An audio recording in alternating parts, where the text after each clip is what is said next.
श्री कृष्ण श्री कृष्ण श्री कृष्ण श्री कृष्ण। गुरुर्ब्रह्मा गुरुर्विष्णु गुरुर्देवो महेश्वरः गुरु साक्षात् तस्मै श्री गुरवे नमः।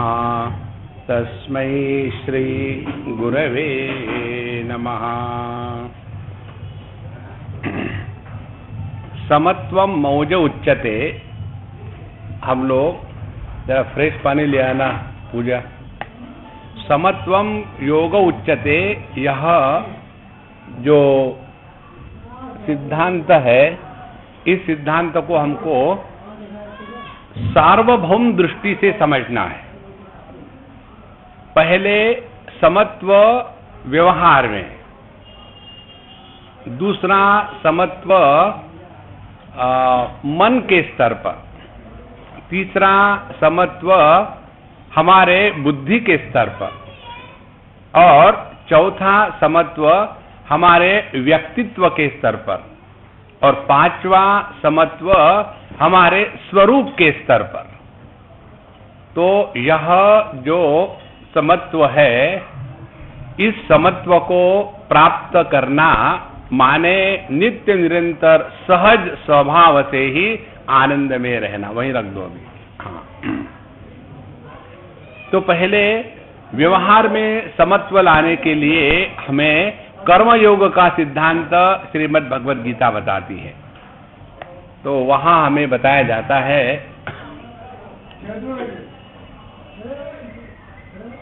ये पीछे पब्लिक को हटा दो। तो व्यवहार में समत्व कैसे लाना है? नॉर्मली जो झगड़े होते हैं वो व्यक्ति को लेकर के होते हैं। व्यक्ति माने मैं और तू, इन दोनों का झगड़ा, उसको कहते हैं व्यक्ति। तो इस व्यक्तित्व के झगड़े से छूटने के लिए हमारी भगवद गीता हमको बताती है कर्म का नहीं, कर्म योग का सिद्धांत। अब कर्म योग में क्या बताते हैं कि जो जो हमारा कर्तव्य कर्म है, वो कर्तव्य कर्म हमारे जीवन की नींव बन जाए। जो द्वितीय अध्याय में भगवान ने बताया है, कर्मण्येवाधिकारस्ते मा फलेषु कदाचन। यह सिद्धांत ये है कि कर्म करने में हमारा अधिकार है। तो प्रत्येक व्यक्ति अपनी अपनी ड्यूटी सिंसियरली करे तो अपने आप व्यवहार में समत्व आ जाता है। नॉर्मली क्या होता है कि मैंने इतना किया, तुमने क्या किया, इसी से झगड़े शुरू हो गए। तो यह पहला समत्व जब जीवन में आ जाता है व्यवहार में, तो मनुष्य एकदम मौज में, माने किसी प्रकार का टेंशन नहीं। पहली बात। दूसरा जो समत्व हमने देखा वो व्यक्तित्व के दृष्टि से। हर एक व्यक्ति तो बड़ा नहीं हो सकता। जैसे घरों में बड़ा लड़का, दूसरा लड़का, तीसरा लड़का, चौथा लड़का। अब यदि उसको लेकर के झगड़े शुरू हो जाए तो हमको कौन बचा सकता है? इसीलिए व्यक्तित्व समझदारी के साथ कि जैसे जैसे अपनी पोजीशन है उसके अनुसार हमको कर्म करने हैं। कर्म को लेकर के भगवान तीसरी महत्व की बात बताते हैं कि कोई भी कर्म अपने आप में श्रेष्ठ या कनिष्ठ नहीं होता।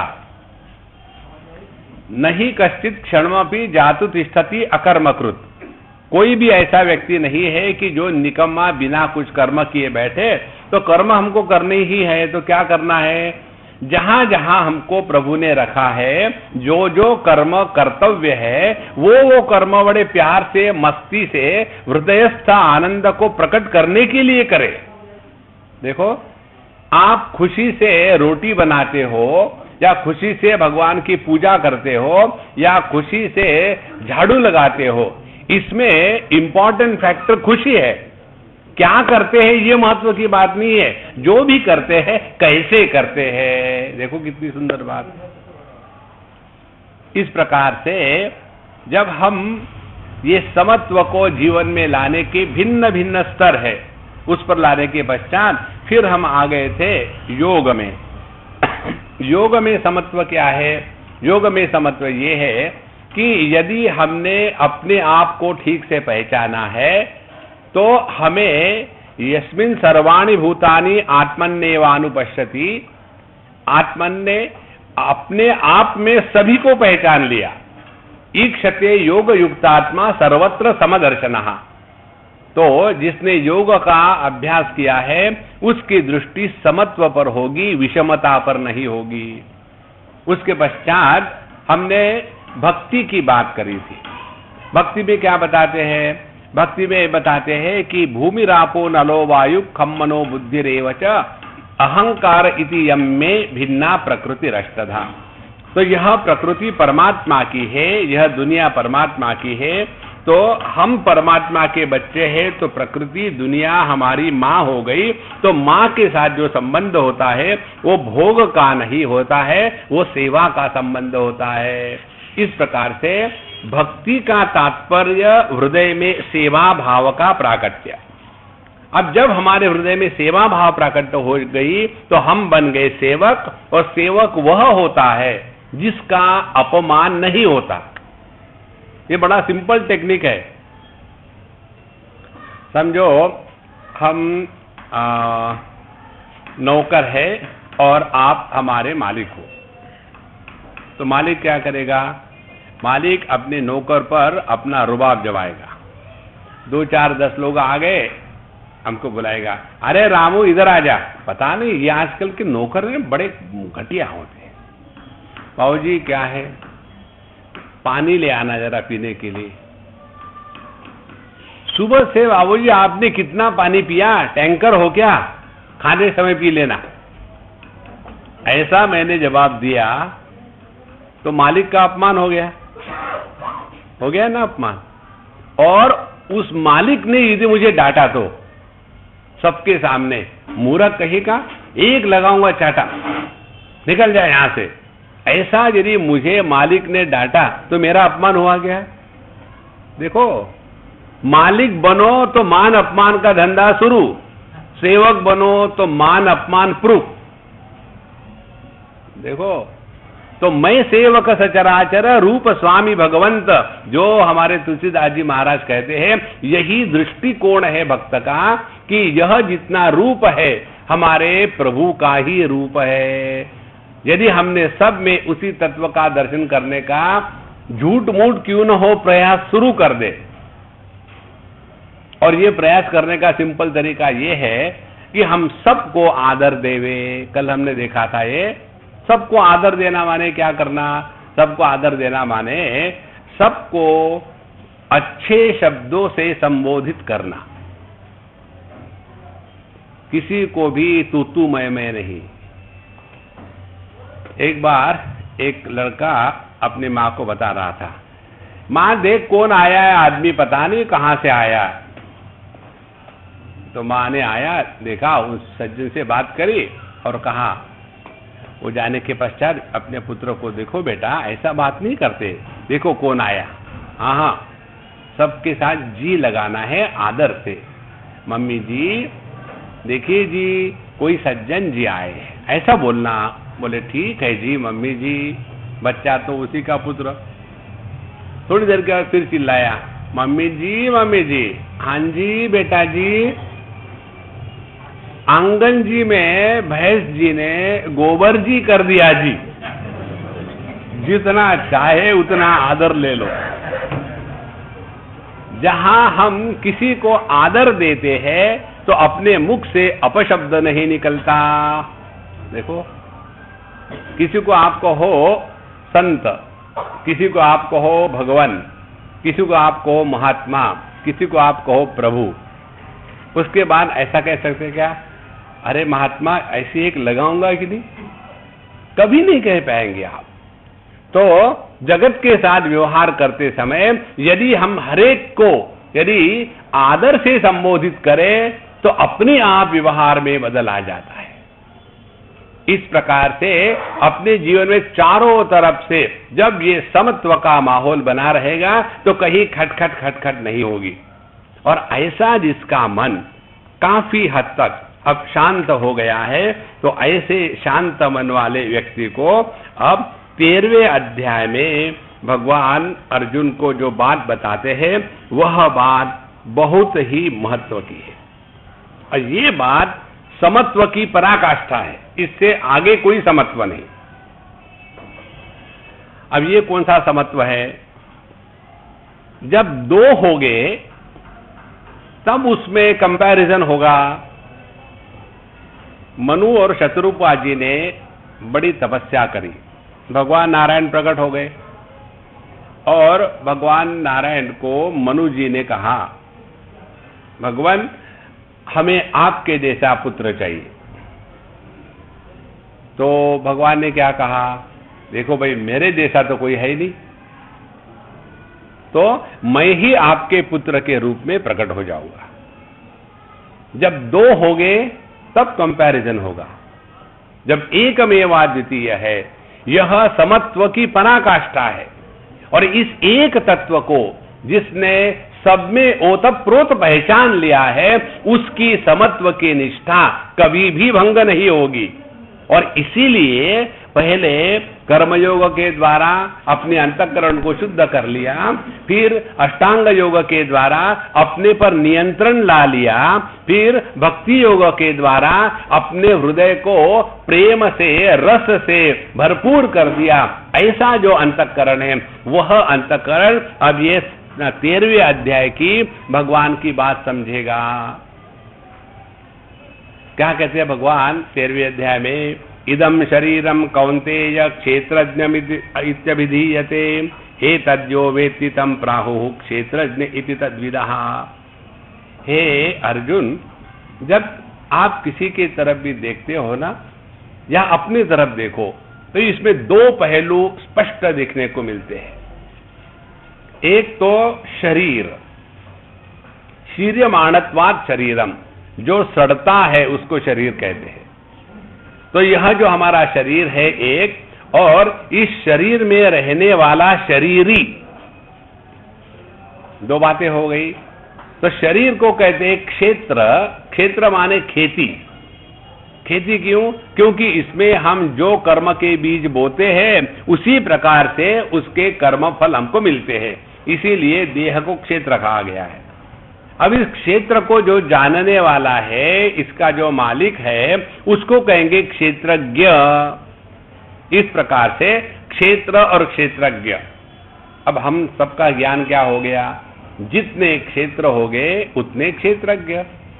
4 मकान है तो 4 मकान मालिक। तो इतने सारे देह है तो इतने सारे क्षेत्रज्ञ। इसी को लेकर के अनेक जीव की बात योग में, सांख्य में, भक्ति में, कर्म में करते हैं। और यहां ये लोग गड़बड़ी और पलटी खाते हैं। देखो, इसीलिए भगवत गीता की बात करते समय इस श्लोक पर ज्यादा चर्चा नहीं करेंगे। और भगवान शंकराचार्य के भाष्य में सबसे ज्यादा चर्चा इसी श्लोक पर हुई है। आगे कहते हैं, क्षेत्रज्ञम चापि माम विद्धि सर्व क्षेत्रेषु भारत क्षेत्र क्षेत्रज्ञयोर ज्ञानम यत्त ज्ञानम मतम मम। अब आगे कहते हैं कि ये मत समझ लेना, क्षेत्र और क्षेत्र को जानने वाला क्षेत्रज्ञ एक शरीर के दृष्टि से कहे गए हैं। तो ऐसे नहीं कि जितने क्षेत्र होंगे उतने क्षेत्रज्ञ होंगे, नहीं। फिर क्या है? सभी क्षेत्रों में, सभी देहों में, सभी शरीरों में एक ही क्षेत्रज्ञ है। अब यहां गड़बड़ी शुरू हो जाएगी। उधर लाइट कम है क्या? इधर का लाइट हो तो लगा दो, क्योंकि कोई सो रहा तो मुझे दिखेगा। मैं तो सो नहीं रहा हूं, मेरे पर ज्यादा लाइट डाल दिया है कि कहीं स्वामी जी सो न जाए। नहीं है तो कोई बात नहीं। अच्छा, अब इसको ठीक से समझ लेना है। ये बात बड़ी आसानी से समझ में आ जाती है कि हम एक व्यक्ति है तो उसमें रहने वाला जीव दूसरे व्यक्ति से अलग अलग है। लेकिन इसके थोड़े आगे चले जाना है। कैसे आगे चले जाना है? उदाहरण से समझ ले। हम सुबह के भी क्लास में उदाहरण दे रहे थे। यहां इतने सारे बल्ब है, तो हम क्या कहेंगे? बल्ब जो है वो क्षेत्र है, और उसमें प्रकट होने वाला प्रकाश जो है क्षेत्रज्ञ है। दो बातें हैं ना बल्ब में, बल्ब का स्ट्रक्चर और उसमें जो प्रकाश है, इसी प्रकार से हमारा स्ट्रक्चर और उसमें रहने वाला जो जीवंत प्राणी है, जीव है, वह 2। और ये बात बिल्कुल समझ में आ जाती है, 10 बल्ब है तो 10 उसमें प्रकाश है। लेकिन अब थोड़ा सूक्ष्मता से चिंतन करें, ये 10 के 10 प्रकाश किसके हैं? बल्ब के हैं क्या? नहीं, ये बल्ब के माध्यम से एक ही बिजली दौड़ रही है। तो बल्ब 10 है, उसमें से एक ही बिजली दौड़ रही है, लेकिन बल्बों का आकार भिन्न है, उसका रंग भिन्न है। तो यदि एक बल्ब का रंग लाल होगा, नीला होगा, पीला होगा, तो उसके अनुसार भिन्न भिन्न प्रकाश निकलेंगे। लेकिन क्या हम ये कहेंगे कि प्रकाश भिन्न है? प्रकाश तो एक ही है। और सभी बल्बों में एक ही सिद्धांत लागू हो गया है। कौन सा सिद्धांत? बिजली जब बल्ब के माध्यम से दौड़ती है तो प्रकाश के रूप में प्रकट होती है। इसी प्रकार से चैतन्य, चेतन सत्ता, परब्रह्म, परमात्मा, चिदानंद, जो भी नाम कह लो, वो जब देह के माध्यम से मन के रूप में प्रकट होता है तो उसको कहते हैं जीव।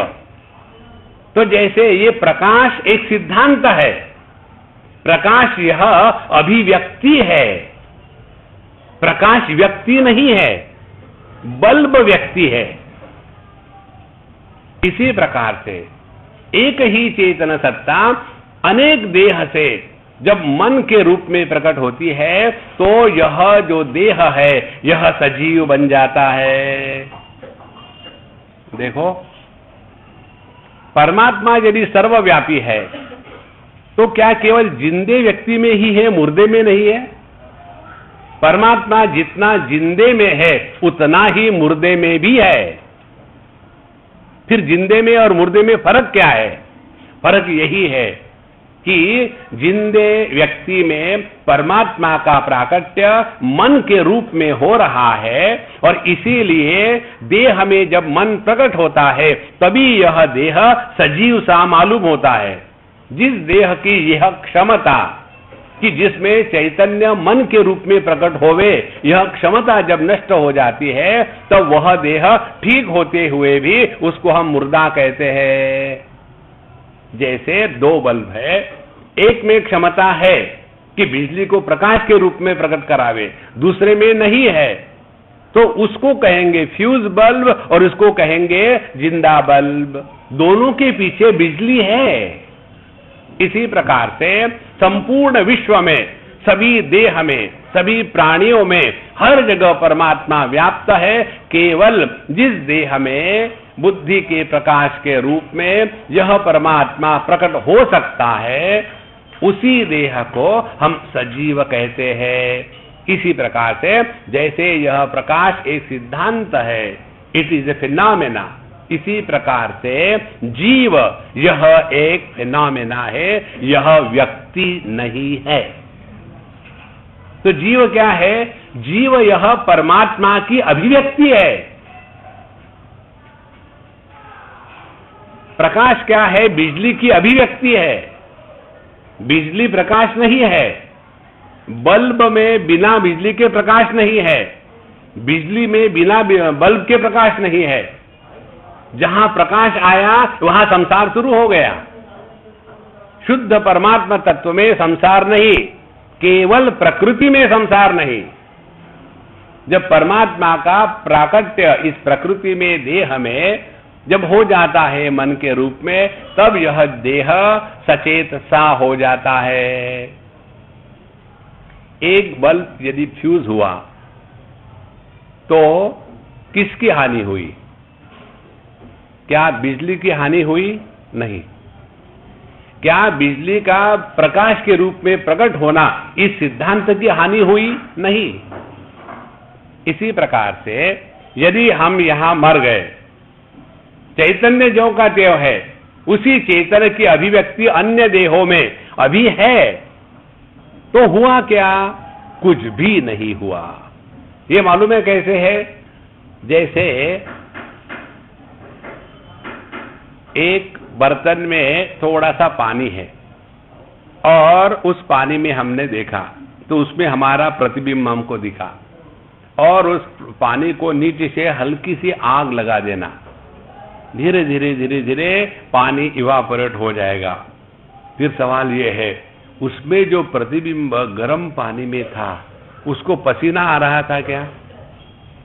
और उस गर्म पानी में जो प्रतिबिंब था, जब पानी सूख गया तो प्रतिबिंब कहां गया? इसीलिए ध्यान हमको देना है देह पर नहीं, देह में रहने वाले जीव जो पाप करता है पुण्य करता है उस पर नहीं, यह जीव कौन है इस पर ध्यान देना है। कोहम कोहम सोहम सोहम, यह अंतिम स्थिति है समत्व के प्राप्ति की। इसीलिए हमारे वेदांत शास्त्र बताते हैं जैसे प्रतिबिंब दर्पण में 3 वस्तुओं से सिद्ध होता है, एक तो हमारा मुख कमल, दूसरा यह दर्पण, और तीसरा दर्पण में हमारे मुख का प्रतिबिंब। ये तीनों वस्तु इकट्ठी होगी तब प्रतिबिंब संभव है। इन तीनों में से स्वतंत्र कौन है? तो हमारा चेहरा, चाहे दर्पण रहे या न रहे, चेहरा ज्यों का त्यों है। यदि दर्पण ना हो तो उसमें प्रतिबिंब नहीं हो सकता, यदि दर्पण हो और हम ना हो तो हमारा प्रतिबिंब नहीं हो सकता। लेकिन हमारा अस्तित्व दर्पण और प्रतिबिंब इनसे निरपेक्ष है। इसी प्रकार से शुद्ध चेतन सत्ता देह में प्रकृति में जब मन के रूप में प्रकट होती है तब वहां जीव भाव निर्माण होता है। इन सब में प्रकृति हो गया दर्पण, उसमें परमात्मा का प्रतिबिंब चिदाभास हो गया, दोनों मिलाकर के जीव। और ये तीनों जब इकट्ठे समझेंगे तब हमने जीव को पूरा समझा है। इसीलिए इन तीनों में से स्वतंत्र कौन है? तो स्वतंत्र है हम सच्चिदानंद परब्रह्म परमात्मा। इस तत्व को जिसने पहचान लिया है उस व्यक्ति के लिए अनेक देह को, व्यक्तियों को, परिस्थितियों को लेकर के समत्व में कभी भी कोई भी हानि नहीं होगी। ऐसे जो साधु संत होते हैं उनकी जो समत्व की नींव है वो तत्व पर आधारित है। फिर उनको प्रयत्न नहीं करना पड़ता। जैसा हम अपने हाथ को समझो कहीं लग गया तो हम बड़ा धीरे से प्यार से उसके करते हैं, तो अपने ही हाथ को सलाहना हो तो उसके लिए बायां हाथ दाहिने हाथ को कहेगा क्या, अरे यार थोड़ा मदद करना, बड़ा दर्द हो रहा है, अच्छा कर लेते हैं, कर लिया, थैंक यू भी नहीं कहा। हाँ, अनेक होते हुए भी द्वैत की भावना नहीं है। तो जैसा हमारे दांत और जीभ, इनका संबंध कैसा है? जब दांत हमारे जिह्वा को काटते हैं गलती से तो उस समय जिह्वा कहती है क्या, रुको मियां शाम को जा रहे हैं डेंटिस्ट के पास, निकलवा देंगे। नहीं। और यदि दांतों के बीच में कोई अन्न फंसा हो तो उसमें जाकर के जिह्वा बड़ी लगाती है, क्रे निकाल रही, अल्टीमेटली निकल आता है। आहा, उस समय दांत कहते हैं क्या, thank you darling, you are so good always. देखो, जहां द्वैत का व्यापार हो लेकिन द्वैत के कारण द्वैत की भावना न हो, ऐसे अद्वैत सिद्धि में ही समत्व की पराकाष्ठा होती है। देखो, ये समझाने के लिए भगवान कहते हैं क्षेत्रज्ञम चापि माम विद्धि सर्व क्षेत्रेषु भारत।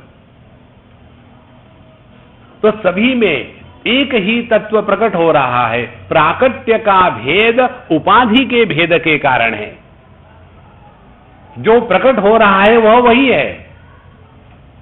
देखो, यदि पुरुष की उपाधि होगी तो पुरुष के गुणधर्म प्रकट होंगे, यदि स्त्री की उपाधि होगी तो स्त्री के गुणधर्म प्रकट होंगे, यदि गधे की उपाधि होगी तो न्यूज़पेपर खाएगा, पढ़ेगा नहीं। एक बार हम अमेरिका में दिल्ली में थे, हमारे साथ 2-4 अंग्रेज थे।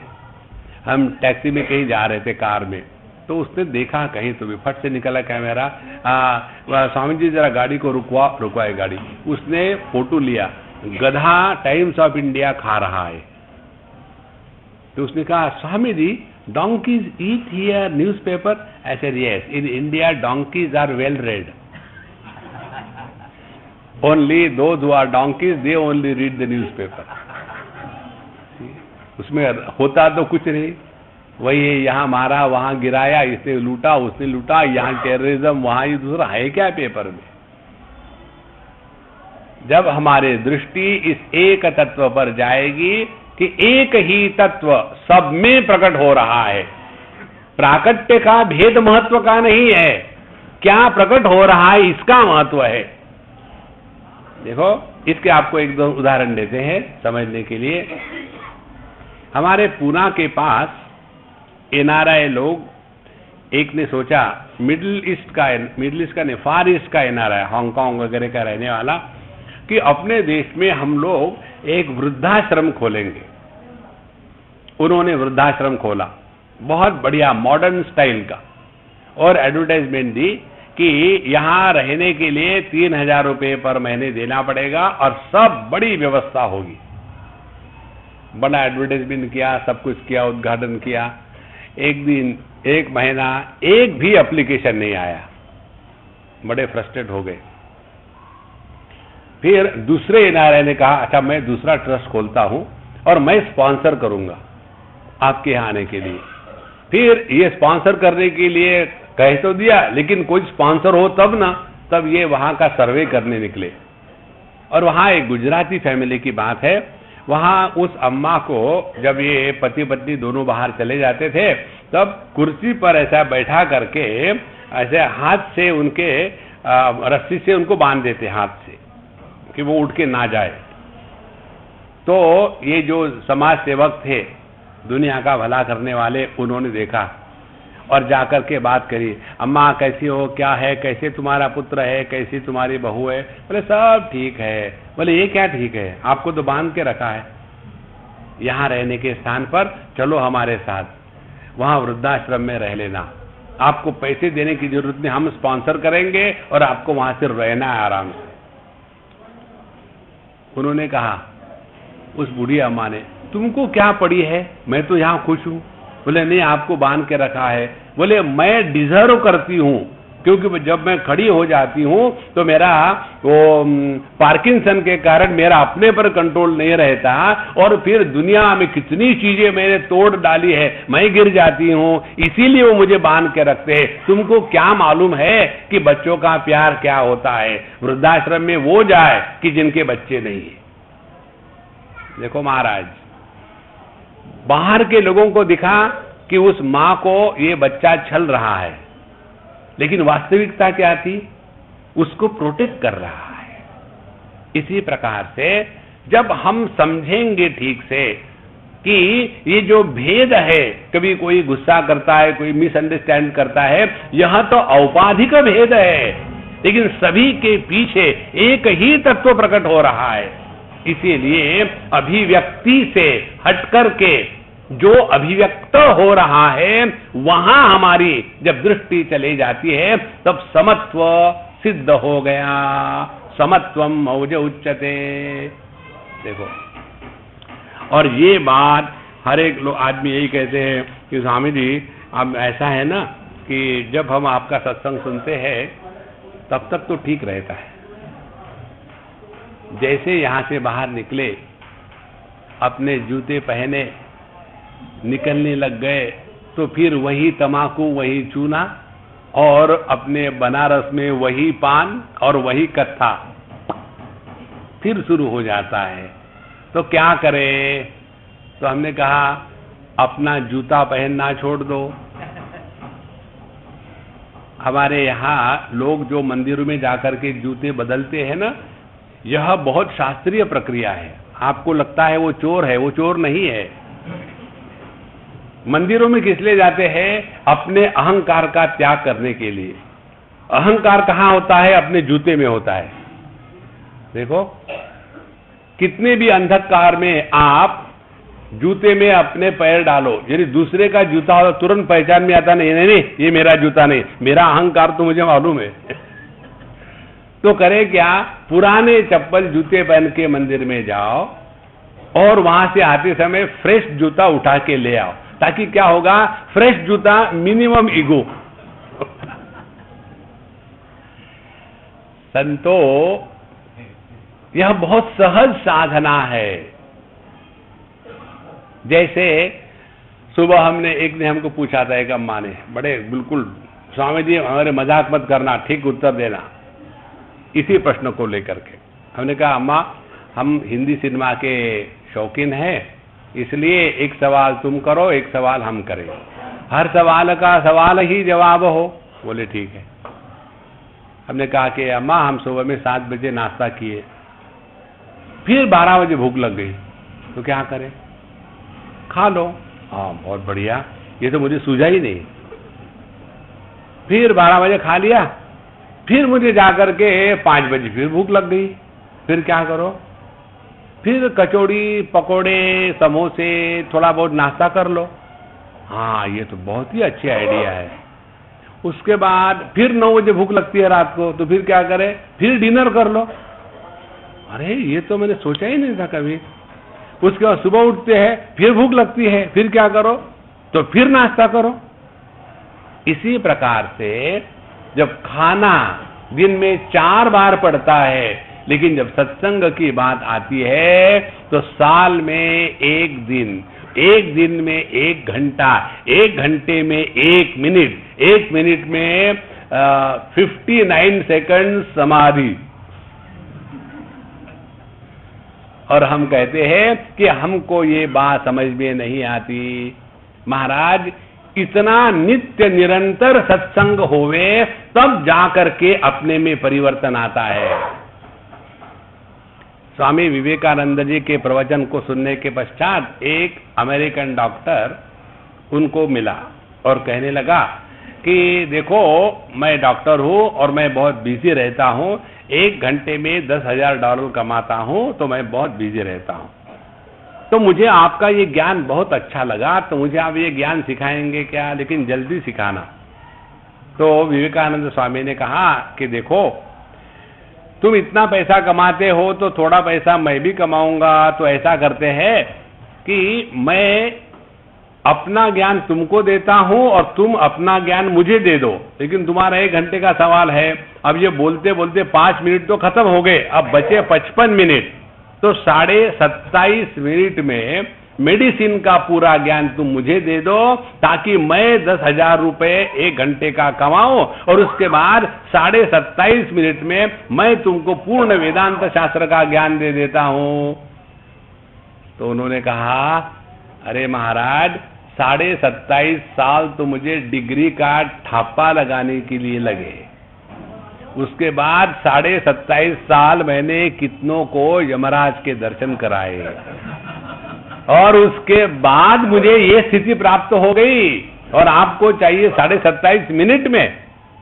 माने भौतिक ज्ञान के लिए इतना समय लगता है, ये स्वीकार करने को हम तैयार है। Bhagavad Gita written in Sanskrit. जब शास्त्र के अध्ययन का समय आता है, तब एक बार पढ़ने से सब कुछ समझ में आ जाए। और हमारी बुद्धि कैसी है? एकदम बहिर्गामी है, बहिर्मुखी है। इसीलिए भगवान पहले 10वें अध्याय में कहते हैं, तेषाम सतत युक्तानाम भजताम प्रीतिपूर्वकम ददामि बुद्धि योगम तम येन माम उपयान्ति ते। हमारी जो जगत में लगी हुई बुद्धि है, वो दुनिया को कैसे बेवकूफ बनाना ये अच्छी तरह जानती है और चलाती भी है। उसी बुद्धि के साथ जब हम शास्त्र का अध्ययन करने लग जाते हैं, तो अपने आप को बेवकूफ बनाते हैं। मुंडकोपनिषद में एक मंत्र आता है, तद विज्ञानार्थम गुरुमेवाभिगच्छेत् समित पाणिहि श्रोत्रियम ब्रह्मनिष्ठम। पहले कहते हैं, नायमात्मा प्रवचनेन लभ्यः न मेधया न बहुना श्रुतेन यमैवेश वृणुते तेन लभ्यः तस्यैष आत्मा विवृणुते तनुम स्वाम। जब तक कि हम परमात्मा को छोड़कर के और किसी को नहीं चाहते, अपने इस समर्पण के द्वारा ही परमात्मा अपने आप को प्रकट करता है। और इस परमात्मा को पहचानने के लिए गुरुम एव अभिगच्छेत, गुरु महाराज के पास पहुंच जाए। कौन से गुरु महाराज? वो जो श्रोत्रिय और ब्रह्मनिष्ठ है। श्रोत्रिय का तात्पर्य है जिन्होंने शास्त्रों का अध्ययन किया है और उस अध्ययन को केवल डिग्री के लिए नहीं बल्कि जीवन में उतारने के लिए। शास्त्रों के अध्ययन के दो प्रयोजन होते हैं। एक प्रयोजन होता है डिग्री लेकर के कॉलेज में प्रोफेसरी हो जाए और उसके बाद बाकी स्टूडेंट को गाइड करे। वहां केवल पांडित्य होता है, एकेडमिक्स होता है, अनुभूति नहीं होती। इसीलिए श्रोत्रियम ब्रह्मनिष्ठम, उस पर भगवान शंकराचार्य का भाष्य है। कहते हैं शास्त्रज्ञः अपि स्वातंत्रेण ब्रह्मज्ञान अन्वेषणम न कुर्यात्। हम चाहे कितने भी पढ़े लिखे हो भौतिक शास्त्र में, लेकिन जब ब्रह्म ज्ञान की बात आती है तो अपने मर्जी से शास्त्रों का अध्ययन करके बात समझ में नहीं आती। इसीलिए हमारे भगवद गीता बताती है तेषाम सतत युक्तानाम भजताम प्रीति पूर्वकम, जिनके हृदय में प्रभु के प्रति प्रेम प्रकट हो गया है और जिनकी बुद्धि एकदम एकाग्र प्रभु में समर्पित हो गई है, ऐसे लोगों को भगवान कहते हैं ददामी बुद्धि योगम तम। उन लोगों को मैं ऐसी बुद्धि प्रदान करता हूं कि जिस बुद्धि के द्वारा वो मुझे पा सकते हैं। देखो, इसीलिए जब तक के कर्माणि चित्त शुद्ध्यर्थम ऐकाग्र्यार्थम उपासनम मोक्षार्थम ब्रह्म विज्ञानम इति वेदांत डिंडिमः, तो कर्म के द्वारा अंतःकरण को शुद्ध कर लिया, उपासना के द्वारा मन को एकाग्र कर लिया और फिर वेदांत के श्रवण मनन निधिध्यासन और अभ्यास के द्वारा अपने स्वरूप को पहचाना। ये जब होगा तब जाकर के हम शास्त्रों के अर्थ ठीक से ग्रहण करेंगे, नहीं तो हर जगह में हमारे सामने प्रश्न आएगा। अब देखो कैसे प्रश्न आता है। प्रश्न ऐसा आता है कि हमारे जीवन में सबसे परेशान करने वाली वस्तु क्या है? दो शब्द है, हमने आपको कल परसों बताया था, व्हाई एंड हाउ, क्यों और कैसे। तो ये दो शब्दों को निकाल डालो और मौज में रहो, इसके ऊपर उत्तर क्या आएगा। लेकिन क्यों, ये क्यों छोड़ेगा नहीं कभी, और इस क्यों से आज तक किसी को कोई समाधान नहीं मिला है। ये ऐसा ही है। क्या बताया हमको शास्त्रों ने? परमात्मा कार्य कारण के परे है। जो कार्य कारण के परे है उसके बारे में क्यों और कैसे ये प्रश्न नहीं बनता। देखो, क्यों और कैसा यह कार्य कारण में फंसाने की प्रक्रिया है। इसलिए इस एक तत्व के प्रति अपने मन को लाने के लिए भगवान श्री कृष्ण 13वें अध्याय में बताते हैं कि देखो अर्जुन, मैं तुमको शॉर्ट में अपने पर्सनालिटी का डिसेक्शन करके बताता हूं। महाभूतान्यहंकारो बुद्धिरव्यक्तमेव च इंद्रियाणि दशेकं च पंचचेन्द्रिय गोचराः इच्छा द्वेष सुखम दुखम संघातश्चेतना धृतिः एतत् क्षेत्रम समासेन सविकार उदाहृतम। तो यह पंच महाभूत हमारे 10 इंद्रिय, ज्ञानेन्द्रिय, कर्मेंद्रिय और मन, ये मिला करके और 5 विषय, उसके बाद इस अंतःकरण में भिन्न प्रकार के विकार, इच्छा द्वेष सुख दुख संघात, और यह हमारा देह चेतना, इस देह में जो जीवन का प्राकट्य है, धृति, इसको पकड़ के रखने की जो क्षमता है, ये सभी का सभी प्रकृति का भाग है। और इस प्रकृति में जो प्रकट हो रहा है वह परमात्मा है। अब इसके बाद उन्होंने परमात्मा का बताना चाहिए था, लेकिन भगवान कृष्ण परमात्मा की बात नहीं बताते, बीच में ही एक भिन्न प्रसंग को डाल देते हैं, ज्ञान का प्रसंग। और उसमें कहते हैं अमानित्वम अदम्भित्वम अहिंसा क्षांतिरार्जवम आचार्योपासनम शौचम स्थैर्यमात्म विनिग्रह। अब इसके पश्चात हमको पहले लायक बनना है अपने स्वरूप को पहचानने के लिए। जब हम लायक नहीं होते तब क्या होता है? भगवान शंकराचार्य कहते हैं 4 प्रकार के विद्यार्थी होते हैं। एक विद्यार्थी वो है जो उत्तम अधिकारी है, जो बताया उसका यथार्थ अर्थ ग्रहण करा, वह उत्तम अधिकारी है। मध्यम अधिकारी वो है थोड़ा थोड़ा समझ में आया, थोड़ा थोड़ा समझ में नहीं आया, ऐसा विद्यार्थी प्रश्न पूछेगा। तीसरा वो है कि जिसको कुछ समझ में आता ही नहीं, आप बोलते जाओ, आप अच्छे बोल रहे थे, क्या बोल रहे थे वो बात अलग है, अच्छे बोल रहे। और चौथे महाभाग अधमाधम, वो एग्जैक्टली उल्टा समझते हैं। 4 प्रकार। जैसे एक गांव में बच्चे को पढ़ा रहे थे गुरुजी कि अब कैसे बताएंगे बच्चों को हवा क्या है, तो उन्होंने देखा इधर उधर में, देखो वो छोटी सी पहाड़ी है ना, हाँ जी गुरुजी है, बहुत बढ़िया। वहां एक पेड़ है दिख रहे खड़ा, हाँ जी है, और पेड़ हिल रहा ना जोर से, हाँ जी वो हिल रहा है, जिसके कारण वो पेड़ हिल रहा है उसको हवा कहते हैं। समझ में आ गया? हाँ जी गुरुजी समझ में आ गया। अच्छा तू बता क्या समझ में आया? वो जो छोटा सी पहाड़ी है ना वो हवा है। अब आप एक सिद्धांत समझ लो, जो इडियट्स होते हैं वो ज्यादा जीनियस होते हैं मिस्टेक करने में। अब इसका कोई अर्थ नहीं है। जैसे हम लोग हंसे वैसे बाकी विद्यार्थी क्लास में हंसे। बोले क्यों हंसे? बोले ये थोड़ी बताया आपने। अच्छा तू बता। दूसरा कहता है वो पेड़ है ना वो हवा है। फिर लोग हंसे। अच्छा तुम बताओ। तीसरा कहता है नहीं, जो पेड़ का हिलना है ना वो हवा है। देखो कितने विकल्प निकलते हैं। इसी प्रकार से हमको भगवद गीता के 2वें अध्याय में बताया, क्या बताया? नैनम छिंदन्ति शस्त्राणि नैनम दहति पावकः न चैनम क्लेदयन्त्यापो न शोषयति मारुतः। यह वो है कि जिसको ये 4 महाभूत स्पर्श नहीं कर सकते। तो कौन है? वो जीव है। क्योंकि जीव कौन है? जैसे हम पुराने कपड़े निकाल के फेंक देते हैं, नए कपड़े पहनते हैं, उसी प्रकार से जो जीव है ये नए कपड़े पहनता है, पुराने कपड़े को फेंकता है। ये उसका अर्थ नहीं है। देखो महाराज, ये गड़बड़ होने का कारण मालूम है क्या है? गड़बड़ होने का कारण ये है, हम ये कल्पना करते हैं हम देह के अंदर है। तैत्तिरीय उपनिषद में प्रसंग आता है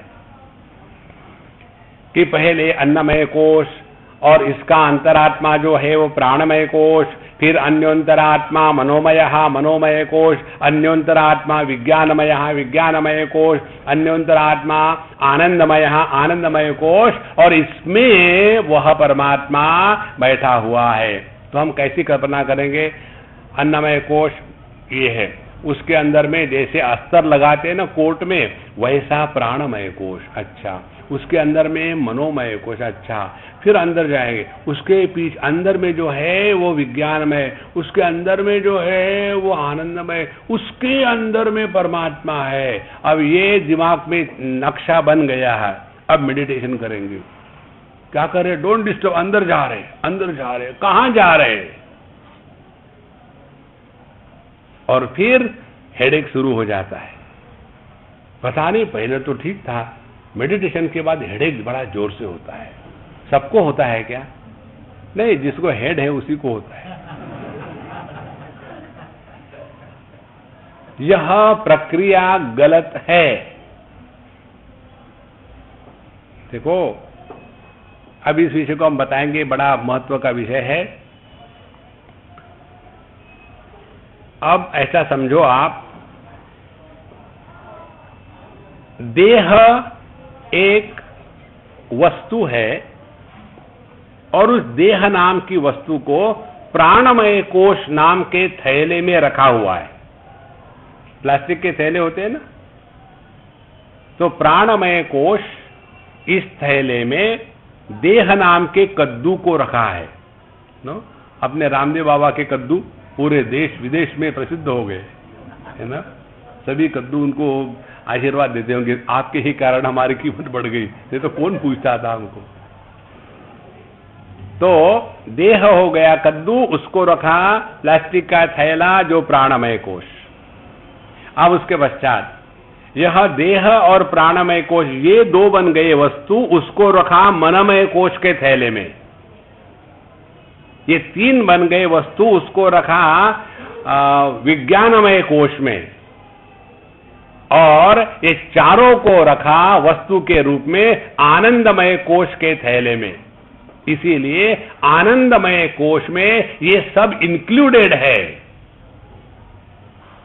तो क्या हो गया, हम बाहर से अंदर नहीं जा रहे हैं, हम विस्तार को प्राप्त हो रहे हैं। देह का आकार इतना मात्र है, ठीक। प्राणमय कोश 12 उंगलियां दूर होता है हमारा प्राणमय कोश। योग शास्त्र में आता है द्वादशांगुलम, माने इतना जो डिस्टेंस होता है अपने वित्त का, ये 12 उंगली होता है। नाक से बाहर 12 उंगली जो है वहां तक प्राणमय कोश होता है। अपने सब ये 12 का ही गणित है। अपने नाभि से अपना हृदय 12 उंगली है, यहाँ ये हृदय से जो अनाहत चक्र, यहाँ से जो विशुद्ध चक्र है वो 12 उंगली है, यहाँ से जो आज्ञा चक्र वो 12 उंगली है। तो ये जितना प्राण का चलता है वो यहाँ से यहाँ तक चल रहा है। तो यह प्राणमय कोश। फिर प्राणमय कोश से बड़ा है मनोमय कोश, इसीलिए मन, देह और प्राण इसके भी परे फैला हुआ है। और इससे भी बड़ा है विज्ञानमय कोश। विज्ञानमय कोश कहाँ है, क्या है? प्राण मनोमय कोश केवल ज्ञात वस्तु में ही भटकता है। विज्ञानमय कोश अज्ञान में खोज करने को जाता है, इसीलिए विज्ञानमय कोश मनोमय कोश से बड़ा है। और यह जो विज्ञानमय कोश है ये कहाँ है? यह आनंदमय कोश में लीन हो जाता है। इसीलिए आनंदमय कोश में किसी भी प्रकार का कोई भी भेद नहीं है, वह सर्वव्यापी है। इसलिए आनंदमय कोश को व्यक्तिगत रूप से आनंदमय कोश कहेंगे और समष्टि के रूप से इसी को ईश्वर कहेंगे। देखो, अब यदि ये आपको जर्नी करनी है तो हम क्या करेंगे? पहली बात, देहात्म भाव का त्याग हो गया। जहां देहात्म भाव का त्याग हो गया, हमारे मन ने देह का आकार त्याग दिया। जहां मन ने देह का आकार त्याग दिया, यह मन एकदम निराकार हो गया। जब यह मन निराकार हो गया तो पहले संस्कारों के कारण थोड़े समय तक के उसमें विक्षेप रहेंगे और वो भी थोड़ी देर के बाद शांत हो जाएंगे। फिर यह वृत्ति रहित मन जो है यही चैतन्य है।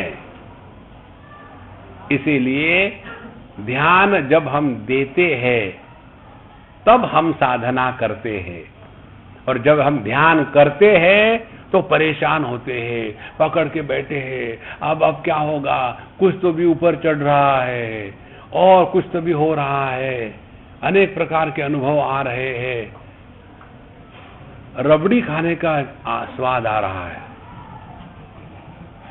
इससे निकल जाना है, निकल जाना है।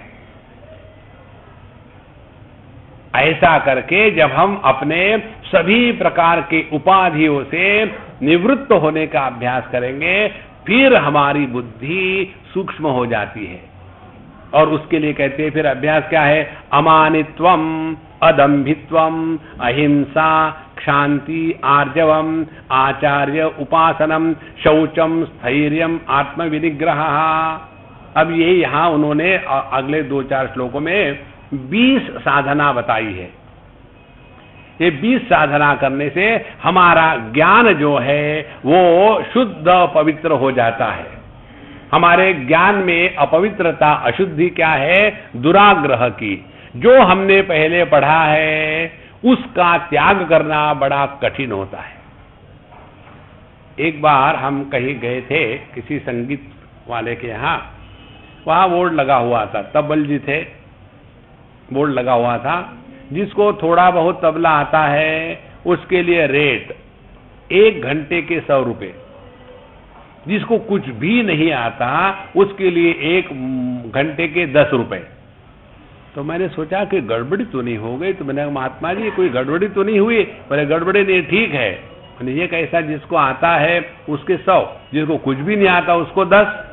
बोले इसका कारण ये है, जिसको आता है ना वो मेरी बात मानता नहीं, उस पर ज्यादा मेहनत करनी पड़ती है, और जिसको कुछ भी नहीं आता उसको जैसे बताओ तुरंत पकड़ लेता है। देखो महाराज, इसीलिए अपने में जो दुनिया भर के संस्कार भरे हुए हैं उनको निकालने के लिए आचार्य उपासनम अमानित्वम हम ये जानते हैं, वो जानते हैं, ये पढ़ के रखा है, वो पढ़ के रखा है, बिल्कुल यही तो प्रतिबंध है।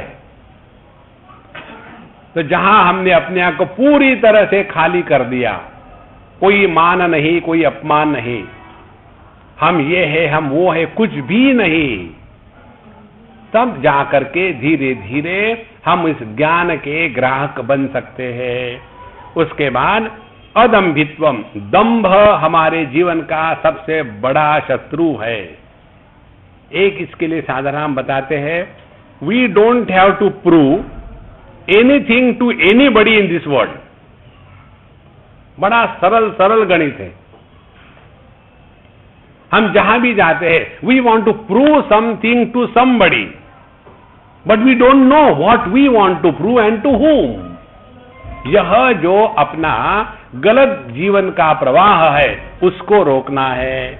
उसके पश्चात शौचम स्थैर्यम आत्मविनिग्रह, स्थैर्यम जीवन में स्थिरता होवे। स्थिरता होती है पहले शारीरिक, उसके बाद मानसिक, फिर बौद्धिक, और उसके बाद अपने स्वरूप में स्थिति। इसीलिए शारीरिक सिद्धि के लिए, जैसे अभी आप लोग बैठे हैं, जब भी आप सत्संग में जाओ, कहीं भी जाके बैठो, ये अभ्यास करना, अलग से साधना नहीं करनी पड़ेगी। एक आसन में बैठे, अब हिलो मत, ट्राई करो। पहले कम से कम 10 मिनट शांत बैठ पाओगे, अभ्यास करते करते 10 के 15 हो जाएंगे, 20 हो जाएंगे। उसके बाद 1 घंटे भर भी आप बैठो एक आसन में स्थिर, बिल्कुल नहीं हिलना। देखो आपके प्राणों का स्पंदन जो है वो एकदम संतुलित हो जाता है। जब प्राणों का स्पंदन संतुलित हो गया तब जाकर के हमारा मन शांत होता है। स्थैर्यम, दूसरी स्थिरता होती है प्राणों की। प्राणों का स्थैर्य है, जहां आवश्यक नहीं वहां अपने आप को इन्वॉल्व करने की कोई आवश्यकता नहीं। हर जगह में हम अपने आप को इन्वॉल्व कर लेते हैं। हम लोगों को एक डिग्री मिली है भगवान के द्वारा, वो डिग्री है ABMM। आप लोगों ने MBBS सुना होगा, ये नई डिग्री है ABMM, आ भैंस मुझे मार। और बाद में पछता दे, पता नहीं हमें। बिल्कुल देखो, जहां आपके मन को विक्षेप की संभावना है वहां से दूर हटो या दूर हटाओ। जीवन में सर्वश्रेष्ठ वस्तु है अपने मन की शांति। ये कल्पना निकाल डाले हम अपने मन से कि हमारे मन में किसी के भी प्रति दुर्भावना नहीं आएगी, ये नहीं हो सकता है प्रारंभिक अवस्था में। तो अपने आप को बचाओ बस। फिर स्थैर्य मानसिक हो गया, फिर बौद्धिक स्थैर्य। बौद्धिक स्थैर्य के लिए एक ही उपाय है, किसी की सुनना, इसी की सुननी, उसकी शास्त्र ही सब अंतिम निर्णय है। शास्त्र के आधार पर ही बुद्धि का स्थैर्य होता है। नहीं तो गंगा गए गंगादास, जमुना गए जमुनादास, घर में आए देवदास, वो नहीं स्थैर्य। मन में, बुद्धि में स्थैर्य शास्त्र के अध्ययन के द्वारा होता है। और यह स्थैर्य जब पूर्ण हो गया तब हमें ध्यान करना नहीं पड़ता, केवल ध्यान देना है कि कहीं हम दुनिया में भटक तो नहीं रहे हैं, कहीं किसमें राग द्वेष के कारण दीवार तो नहीं खड़ी कर रहे हैं। जगत की कोई भी वस्तु या व्यक्ति हमारे हृदय में प्रवेश ना करे। जगत का प्रवेश होता है राग द्वेष के दरवाजों से। राग द्वेष जब समाप्त हो गया, उसी को कहते समत्व आ गया है, तो अंतःकरण में किसी को भी प्रवेश निषेध है। ऐसा जो अंतःकरण बन जाता है, ऐसा अंतःकरण परमात्मा तत्व को ग्रहण करने के लिए सक्षम है। इंद्रियार्थेषु वैराग्यम अनहंकार एव च। उसके बाद अपने आप को भोगों से निवृत्त करना, अहंकार का त्याग, जन्म मृत्यु जरा व्याधि दुख दोषानुदर्शनम, अपने जीवन के प्रति समझना है कि जगत में स्वास्थ्य केवल संभव नहीं, केवल रोग संभव नहीं, केवल सुख संभव नहीं, केवल दुख संभव नहीं। ये जगत ऐसा बना है कि ये सब जुड़वे है। जन्म के साथ मृत्यु है, स्वास्थ्य के साथ रोग है, लाभ के साथ हानि है। ये हमेशा ऐसा ही रहा है। इसीलिए इस जगत से निरपेक्ष आनंद की अपेक्षा करना यह मूर्खता की पराकाष्ठा है। असक्ति अनभिष्वंग पुत्रदार गृहादिषु। अब ये एक सिद्धांत की बात भगवान बताते हैं। हम लोग एक ही समय में माँ बाप भी होते हैं और बच्चे भी होते हैं। अपने माँ बाप को लेकर के हम बच्चे हैं और अपने बच्चों को लेकर के हम माँ बाप हैं। अब हम अपने माँ बाप को लेकर के इतने दुखी होते हैं क्या? हम माँ बाप को जैसे है वैसे स्वीकार करते हैं ना। कभी किसी ने ऐसा सोचा क्या, I wish my mom is Madhuri Dixit? नहीं, हमारी माँ जैसी है वैसी ही बढ़िया है। We don't want to improve upon our mother. उसी प्रकार से जैसे हमारे पिता है वैसे ही हमारे लिए योग्य है। माने क्या, हम माँ बाप को कैसा स्वीकार करते हैं? जैसे है वैसा। इसीलिए दुख का कारण नहीं बनता। लेकिन जब हमारे बच्चे होते हैं, अब हम सोचते हैं हमारा बच्चा ये बने, वो बने, ऐसा बने, वैसा बने, और उसी के कारण इतने दुखी होते हैं कि पूछो मत। देखो, इसका कारण क्या है? इसका एक कारण ये है कि आजकल आप लोगों ने गलत तरीका अपना लिया है। हम दो, हमारा आधा आधा। दरिद्री, कम से कम एक एक फैमिली में आधा दर्जन तो बच्चे होने ही चाहिए। देखो, अभी क्या हो जाता है, माँ बाप दोनों को प्यार करना है। एक ही घर में कबूतर है, उसके ऊपर में प्यार छिटकेंगे थोड़ी, उसके ऊपर में प्यार होस पाइप करेंगे। उसके कारण वो बच्चा एकदम बोनसाई बन जाता है। कुछ भी कहो, मामी मुझे वो चाहिए, अच्छा ले ले बेटा। वो बच्चा जिंदगी में सीखता नहीं, शेयर करना पड़ता है, नहीं को सुनना पड़ता है, नहीं कहना पड़ता है, कुछ भी नहीं सीखता। देखो, और फिर उसमें इतने फंस जाते हैं। अब जिन लोगों ने ये किया है, देखा है अपने जीवन में, 8-10 बच्चे घर में हैं और कभी भी वो बाप माँ चक्कर में नहीं पड़ते बच्चे के, पढ़ाई करता है कि नहीं, कि कौन से क्लास में, ये किसका है, ये अपना ही 4 नंबर का। अच्छा अच्छा, हो गया, इनफ। तो अब जब एक ही है, बड़े मुश्किल से पैदा हुआ है, एक गणित करके करके, और फिर उसको थोड़ी सर्दी हो गई, अरे बाप रे, इसको कोई कैंसर तो नहीं हो गया? ऐसे डर डर के जीते हैं और फिर उसमें आसक्ति और बढ़ती है। पुत्रदार गृहादिषु अनासक्ति। ये तब होगा कि जब अपना हृदय बड़ा होगा। समझ लो, इस जगत में children are born not to us but they are born through us. एकदम बुद्धि में, समझ में एकदम परिवर्तन आ जाएगा।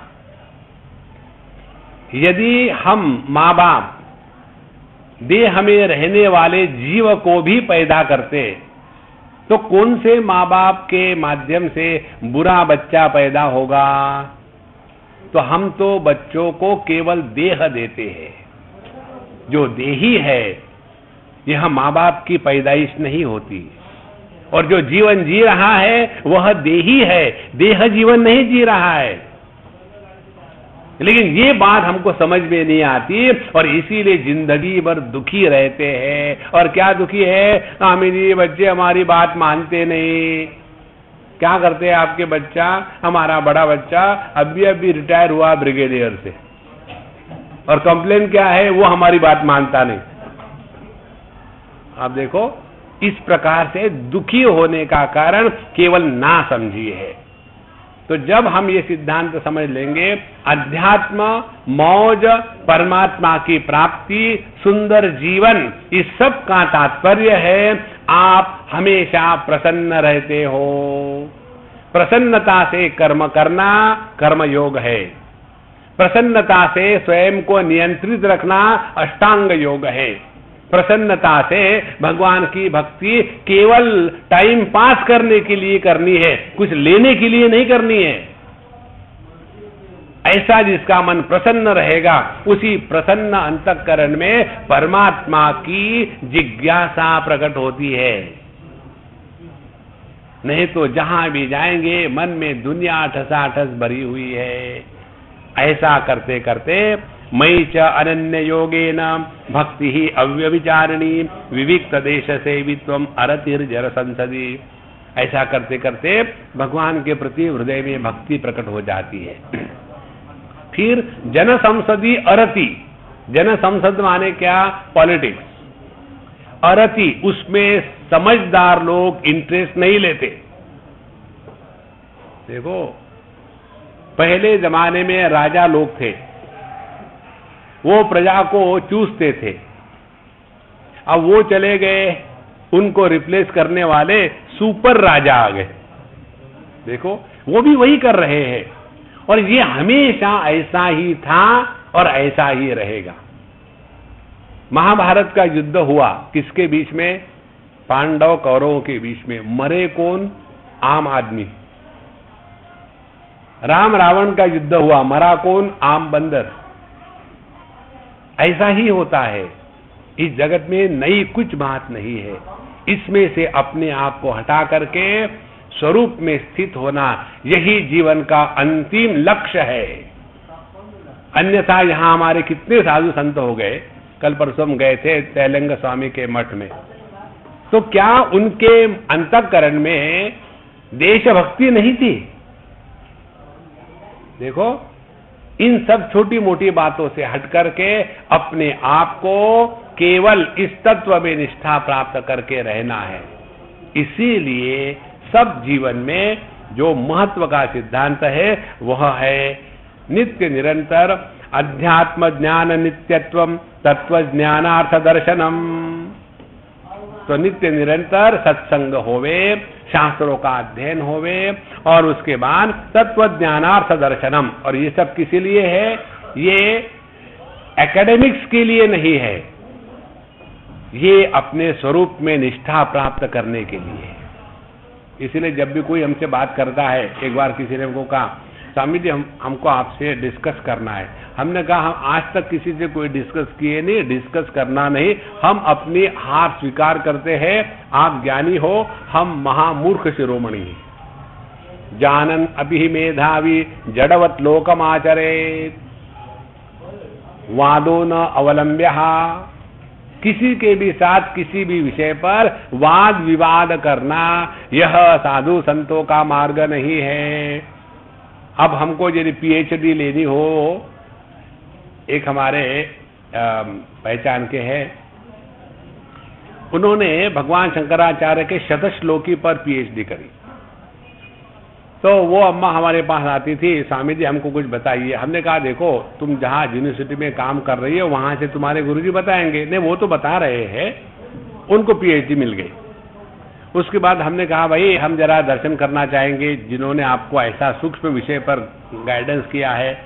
अपॉइंटमेंट फिक्स हो गई, हम उनके यहाँ पहुंचे।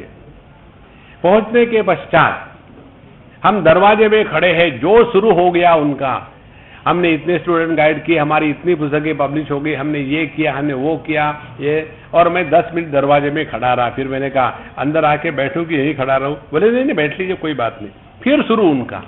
फिर 1 घंटे के बाद हमने कहा जरा पानी पिलाएंगे अम्मा? हाँ हाँ पिलाएंगे, वहां रखा है ले लीजिए। फिर मैंने पानी पी लिया और फिर इनका प्रवचन शुरू। 2-3 घंटे सब कुछ होने के पश्चात फिर कहते हैं आप तो कुछ बोल ही नहीं रहे।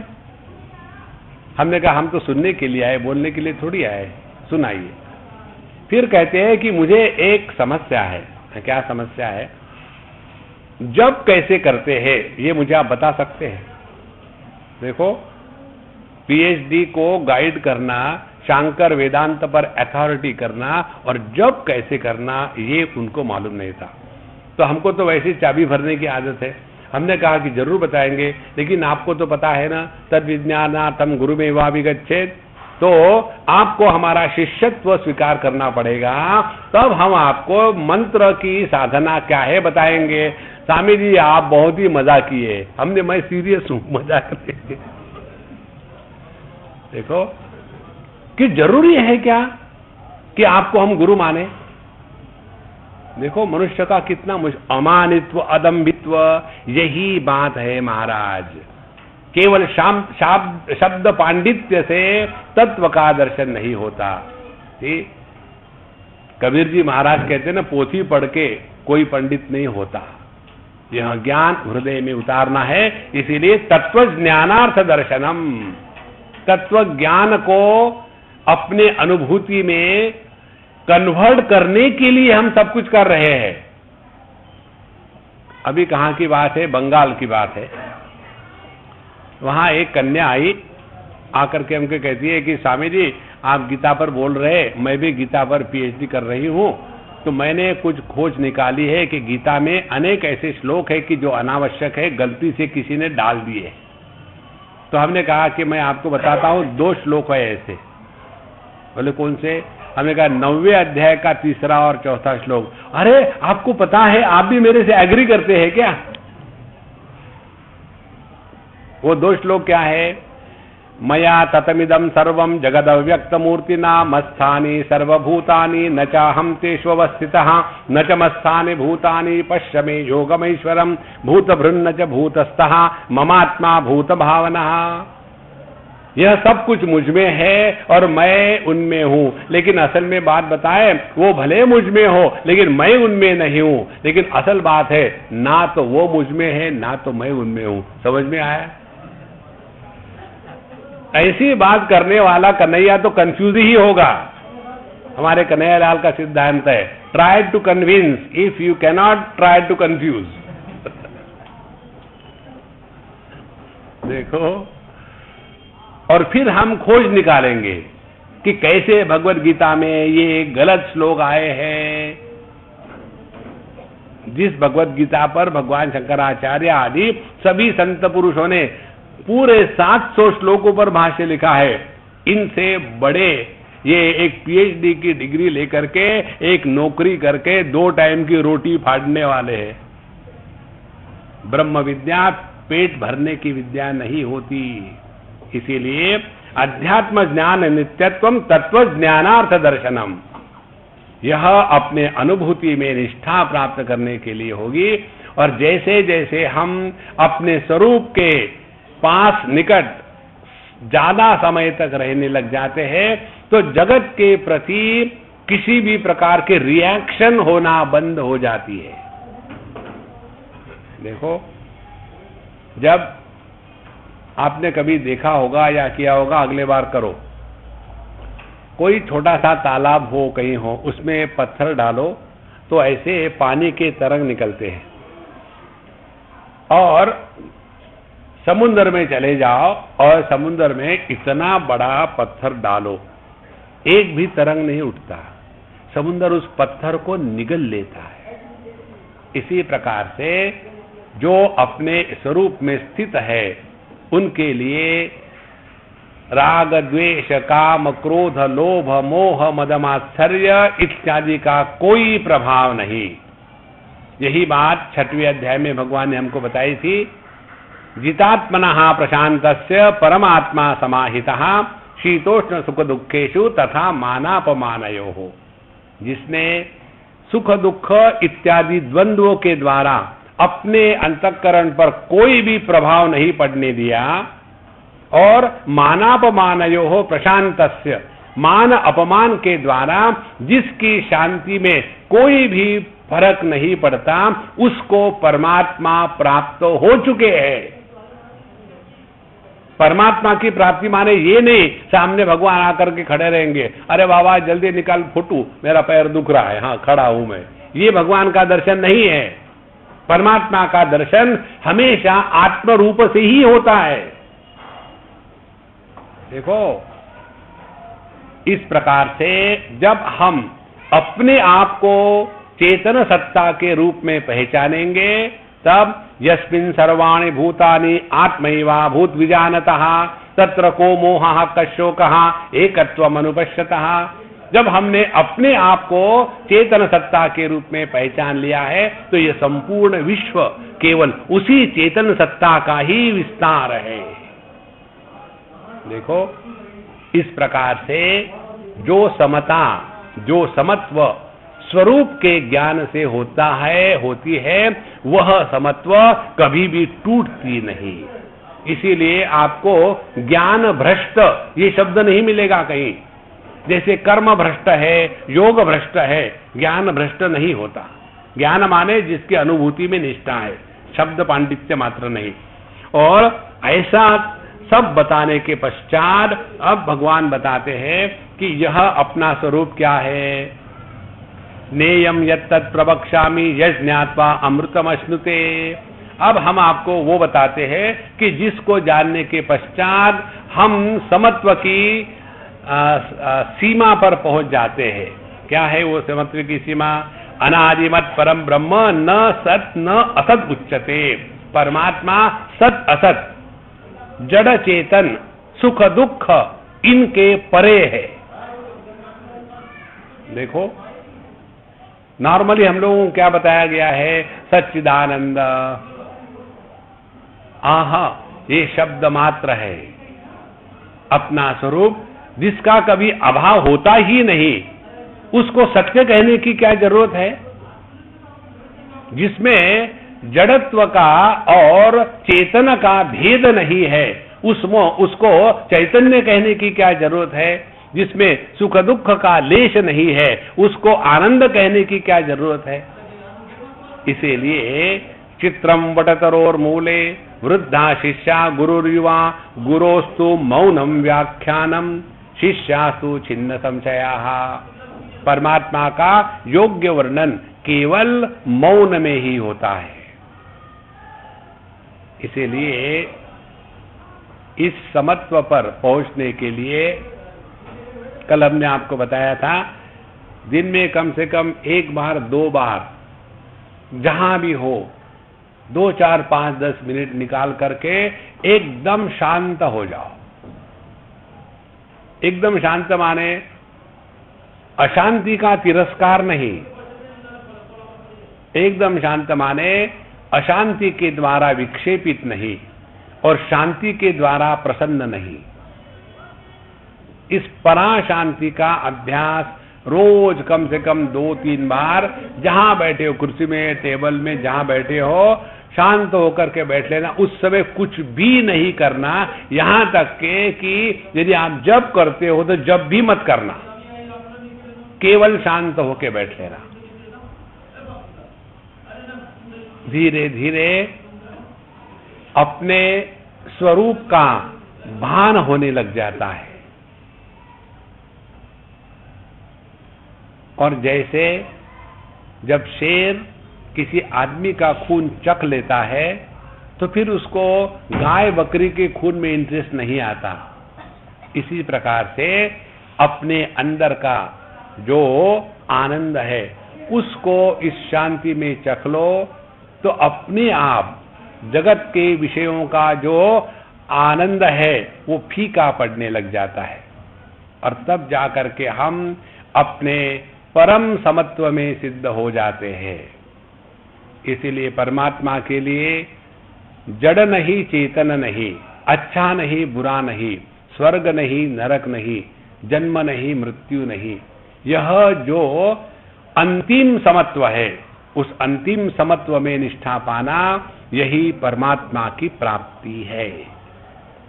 भगवान 5वें अध्याय में कहते हैं, विद्या विनय संपन्ने ब्राह्मणे गविहस्तिनि शुनिचैव श्वपाके च पंडिताः समदर्शिनः इहैव तैः जितः सर्गः येषां साम्ये स्थितं मनः निर्दोषं ही समं ब्रह्म तस्मात् ते ब्रह्मणि स्थिताः। तो अपने में जो समत्व है, इस समत्व के तरफ जितना हम ध्यान देंगे तो निर्दोषम ही समम ब्रह्म, परमात्मा तत्व में कोई भी विषमता नहीं है। कारण क्या है? एकमेवा द्वितीय, अन्य हो तो विषम होगा। यदि हम अपने बच्चे का इंट्रोडक्शन करा दे कि ये हमारा बड़ा लड़का है, तो इसका अर्थ क्या निकला? अभी लाइन है पीछे। और यदि हम कहेंगे ये हमारा इकलौता लड़का है, माने दूसरा ही नहीं। अब इसी प्रकार से जब हम इस एक तत्व में स्थिर हो जाते हैं, निर्दोषम ही समम ब्रह्म, और इसी ज्ञान की पराकाष्ठा को भगवान भक्ति की पराकाष्ठा कहते हैं। ब्रह्म भूत प्रसन्नात्मा न शोचति न कांक्षति समहा सर्वेषु भूतेषु मद भक्तिम लभते पराम। पराभक्ति क्या है? कि जो सब में समत्व के साथ ही रहता है। कपिल मुनि अपनी माता को, देवहूति को जब उपदेश करते हैं, उसमें कहते हैं बाहर की जो पूजा है क्रियात्मक, वो सब ठीक है, लेकिन बाहर के पूजा का आडंबर तो किया, लेकिन मनुष्य के साथ व्यवहार करते समय हर एक के हृदय में रहने वाले मेरा जो अनादर करते हैं, उन्होंने बाकी पूजा के आडंबर का केवल एक नाटक किया है, उनके हृदय में मैं कभी प्रकट नहीं होता। इसीलिए संतो, इस परमात्मा तत्व को जब आत्म रूप से हम पहचान लेते हैं, तभी जो समत्व आता है, उस समत्व को कहते हैं समत्वम मौज उच्यते। ओम पूर्णमदः पूर्णमिदं पूर्णात् पूर्णमुदच्यते पूर्णस्य पूर्णमादाय पूर्णमेवावशिष्यते। ओम शांति शांति शांति। हरि ओम। श्री गुरुभ्यो नमः। हरि ओम।